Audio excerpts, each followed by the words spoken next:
तो गाइज आ गए हैं हम नवरात्रि की शॉपिंग के लिए। तो यहाँ पर मैं ले रही हूँ माता रानी के लिए ड्रेस। तो लहंगा ढूंढ रही हूँ, लहंगा जो है रेड कलर का ढूंढ रही हूँ, लेकिन रेड कलर का मिल नहीं रहा है। तो है लेकिन वो मेरी माता के हिसाब से बड़ा है, तो बस मैं उसको ये सोच रही हूँ कि रेड कलर का मिल जाए। लेकिन अलग अलग कलर के मिल रहे हैं लेकिन रेड कलर का नहीं मिल रहा है। और जो है रेड कलर के वो बहुत ज़्यादा बड़े हैं, तो मुझे अभी यही लग रहा है कि इसमें मल्टी शेड तो है लेकिन रेड कलर नहीं है। तो यहीं पे ना दुकान लगी हुई थी, मैंने सोचा यहीं से सारा सामान एक जगह से ही ले लेती हूँ। तो मैंने फिर इसे ऊपर ही उठा के रख लिया ताकि जो है आसानी से ड्रेस मिल सके। तो ये व्रत का सामान, व्रत पूजा का सामान जो भी है वो मैं सब यहाँ से ही इकट्ठा लेके चली जाऊँगी। नारियल वगैरह, चुन्नी वगैरह, ड्रेस वगैरह, जो भी होता है, जो भी पूजा में काम आता है सामग्री, सब कुछ यहीं से ले लूँगी। तो रात में आई थी मैं और फिर यहाँ सुबह मेरी पूजा हो गई संपन्न। तो यहाँ पर आरती वगैरह चल रही है, माता रानी स्मार्ट लग रही है। तो मैंने मल्टी शेड का लहंगा लिया माता रानी का। अन्नू कहने लगा मम्मी आप ये ले लो, ये अच्छा लग रहा है, मल्टी शेड भी सुंदर लग रहा था। तो मैंने सोचा चलो ठीक है, हमेशा रेड ही रेड पहनती है तो इस बार चलो मल्टी शेड का ले लेती हूँ। तो मैं शुभ को कह रही हूँ मेरे को मत दिखा, क्योंकि मैं अभी बाल झाड़े नहीं थे, मैंने ऐसे ही जल्दी पूजा शुरू कर दी थी क्योंकि लेट बहुत ज़्यादा हो गया था।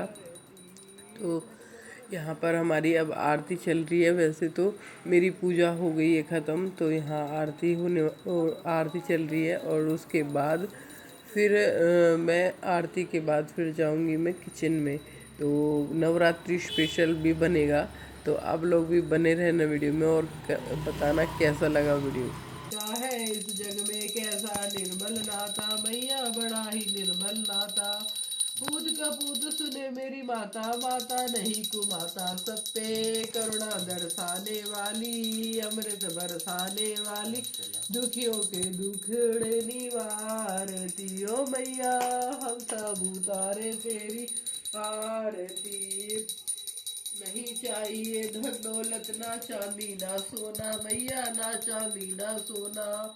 हम तो मांगे माँ तेरे मन में एक छोटा सा कोना। अम्बे तू है जगदम्बे काली, जय दुर्गे खप्पर वाली, तेरे ही गुणी गावे भारती। ओ मैया हम सब उतारे तेरी आरती।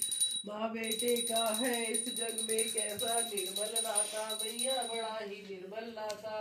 पूत का पूत सुने मेरी माता, माता नहीं कुमाता। गाइस हैप्पी नवरात्रि, सबको नवरात्रि की ढेर सारी शुभकामनाएं। तो माता रानी सबके घर खुशियां लेके आए और सबके खूब भंडारे भरे, इसी कामना से हमने भी नवरात्रि का व्रत रखा है। तो आप लोग कमेंट करके बताना किस किस ने नवरात्रि का व्रत रखा है। तो मैंने और मेरे बड़े बेटे ने रखा है, हमने फुल व्रत रखे हैं, पूरे 9 के 9 दिन व्रत रखेंगे। तो बस अभी जो मैं जा रही थी, नवरात्रि की पूजा वूजा हो चुकी है, सब कुछ हो चुका है। तो मैं अगर व्रत रखती हूँ अकेले तो मेरा तो चाय से ही काम चल जाता है।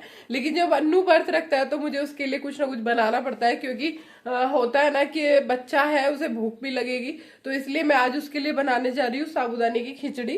तो अब आप देखना मैं कैसे बनाती हूँ साबूदाने की व्रत की खिचड़ी। बहुत टेस्टी लगती है यार, यकीन मानो सबको बहुत पसंद आती है। अगर आपको भी मेरे जैसी खिचड़ी बनानी है तो पहले आपको मेरे चैनल को सब्सक्राइब करना पड़ेगा और मेरी वीडियो को पूरा वॉच करना पड़ेगा, तभी आपको पता चलेगा कि हमारी साबूदाने की खिचड़ी कैसी बनी। तो चलो चलते हैं किचन में, फिर मैं आपको दिखवाती हूँ क्या क्या मैं उसमें डालूंगी और उसमें क्या क्या डलेगा, ठीक है।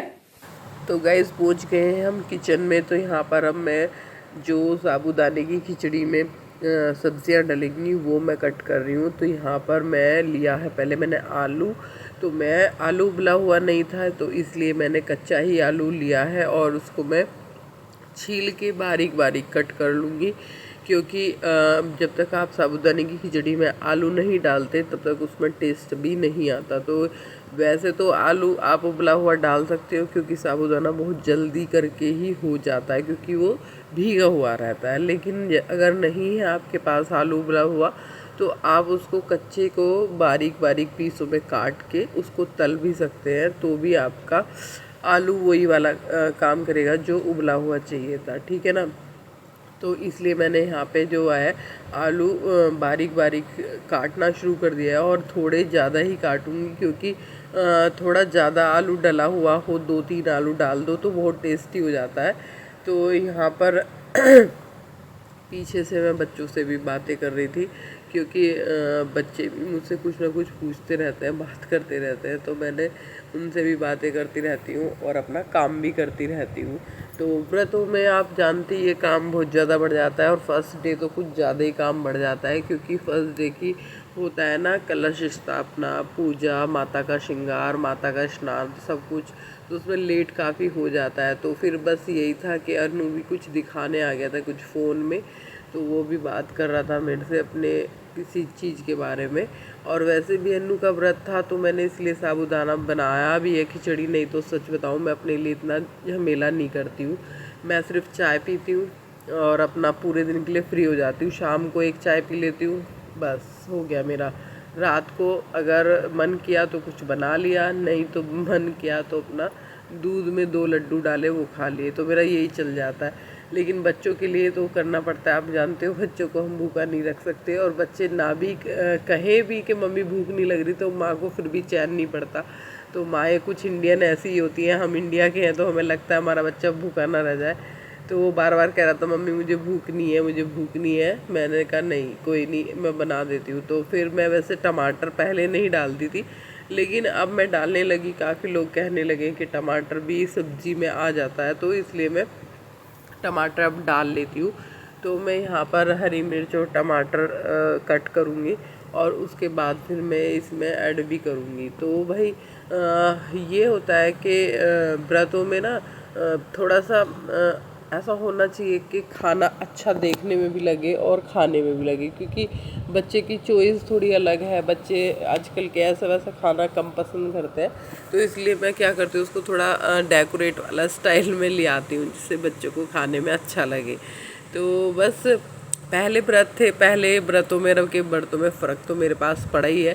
पहले मैं बहुत एक्साइटेड होती थी व्रतों को लेके, जैसे ही नवरात्रि आती तो कुछ दिन पहले से ही मेरा मतलब अलग ही क्रेज़ होता था, मेरे को अलग ही होता था। पहले मैं साड़ियाँ पहनती थी पूरे 9 के 9 दिन, फिर मैंने सूट शुरू किए, अलग रोज़ एक डे के हिसाब से सूट पहनना, चूड़ी पहनना, मेहंदी लगवाना, मतलब बहुत कुछ करती थी। मतलब एक अलग ही एक्साइटेड होती थी, क्योंकि मैं और मेरे हस्बैंड व्रत रहते थे, तो बहुत अच्छे से हम व्रत रखते थे, पाठ वाठ पर रखवाते थे, घर में पूजा पाठ चलती थी, पंडित जी आते थे, सब कुछ अच्छे से होता था। लेकिन अब सच बताऊँ ना, बिल्कुल भी मन में वो फीलिंग ही नहीं है।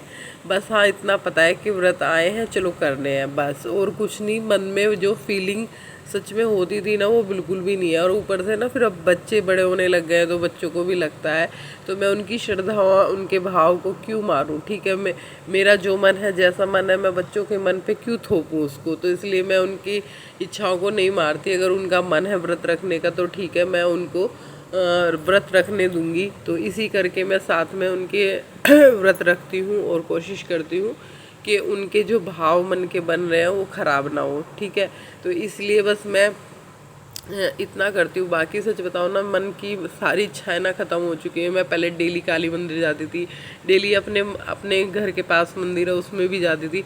अब मैं कहीं नहीं जाती, अब मुझे किसी भी जगह आने की कोई शौक़ नहीं लगता, कुछ नहीं लगता। बस हाँ ठीक है, पूजा करनी है घर में कर ली, ठीक है, हो गया, बस इतना ही है मेरा। अभी मैं कहती हूँ परमात्मा जो करेंगे सब अच्छा ही करेंगे, जो होगा वो सब अच्छा ही होगा। तो इसलिए मेरा मन जो है ना थोड़ा चेंज हो चुका है, पहले वाली फीलिंग ख़त्म हो चुकी है मन से।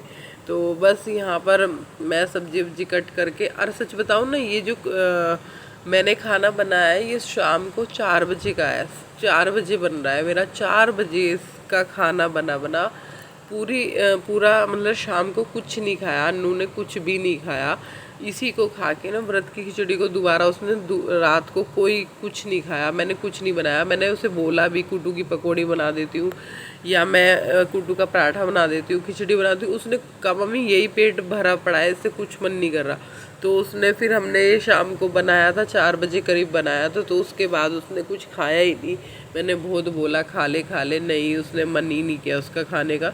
बस वो सो गया, कह रहा मम्मी भूख ही नहीं है।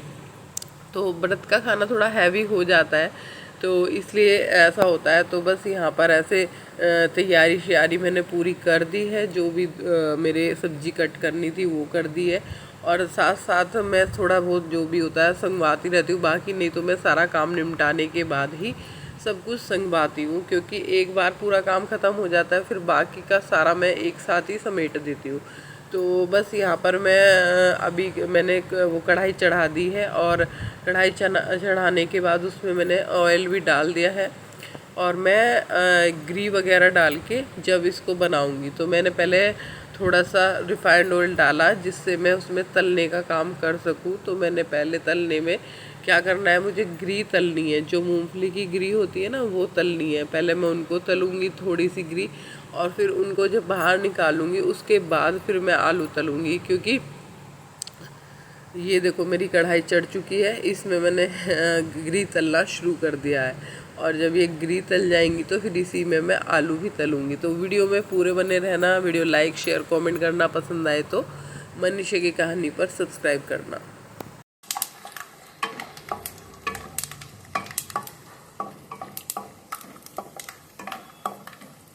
क्योंकि मूंगफली की घी का जो टेस्ट है वो अलग ही होता है, और इसलिए मूंगफली की घी डालते हैं तो वो भी देखने में भी और खाने में भी टेस्टी लगती है।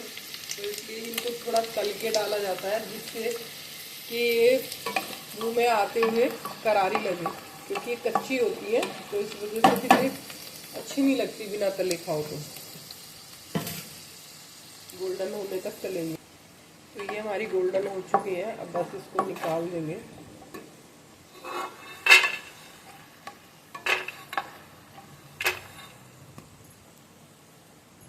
तो यहाँ पर अब हमारा ये इसी ऑयल में हम जीरा डाल देंगे, थोड़ा जीरा, और जीरे के बाद इसमें तलेंगे हम अपने आलू।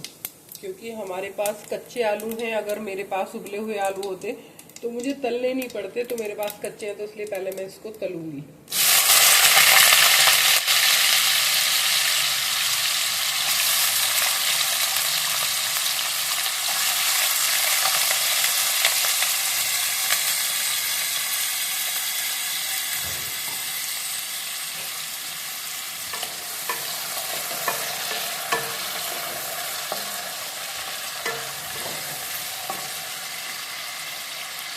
इसमें थोड़ा नमक डाल देंगे, जिससे जल्दी से गल जाए।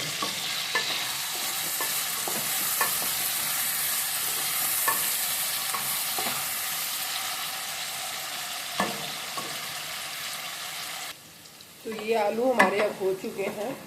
अब इसमें हम आलू हो चुके हैं तो इसमें डाल देंगे हम टमाटर और हरी मिर्च।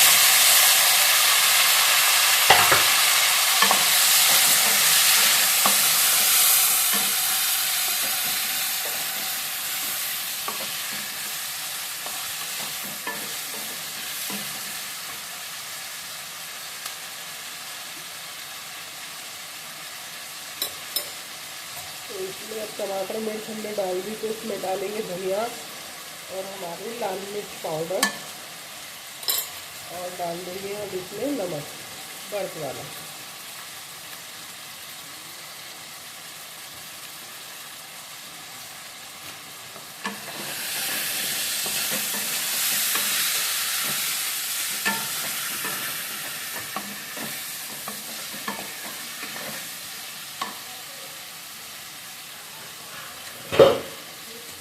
आप इसमें काली मिर्च वगैरह भी डाल सकते हो। काली मिर्च मैंने नहीं डाली, अदरक नहीं डाला, क्योंकि अदरक अन्नी नहीं खाता, तो इसलिए मैंने अदरक नहीं डाला। अदरक डाल सकते हो इसमें, और हरा धनिया वो भी डाल सकते हैं। अब ये जैसे हमारा थोड़ा खड़ा खड़ा ही रखना होता है, टमाटर को ज़्यादा गलाना नहीं होता, बस एक हल्का सा कहते हैं ना सॉफ्ट करना होता है बस। तो हल्का सा मैंने सॉफ्ट कर लिया है, और बस अब इसमें डाल देंगे जो हमने वो करके रखा हुआ था साबूदाने को भिगो के वो।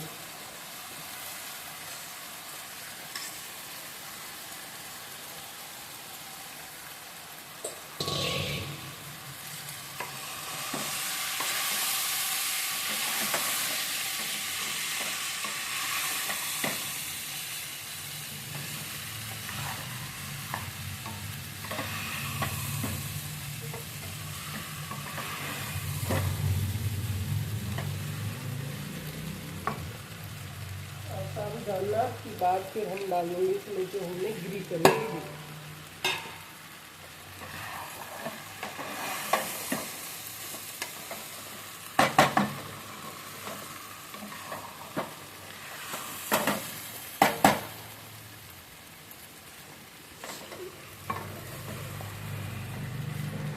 ये देखो इसमें ये खिली खिली खिचड़ी साबूदाने की कितनी प्यारी और कितनी मस्त मस्त लग रही है।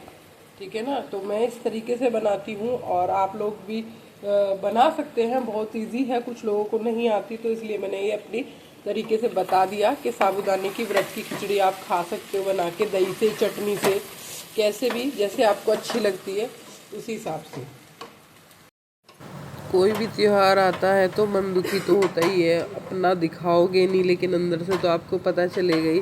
तो अब नवरात्रि आई है तो कहीं ना कहीं मुझे भी तकलीफ़ होती है कि मेरे हस्बैंड थे, हम साथ में व्रत रखते थे, साथ में पूजा पाठ करते थे, लेकिन बच्चों की खुशी के लिए आपको बिल्कुल चुप रह के और सब कुछ आगे करना पड़ता है। तो इसलिए कहीं ना कहीं मन में यही रह जाती है, यार काश वो होते आज हमारे साथ, तो हम साथ में व्रत करते और साथ में ही पूजा पाठ होती। खैर कुछ नहीं, लेकिन जैसा भी है प्रभु सब आगे अच्छा ही करेंगे।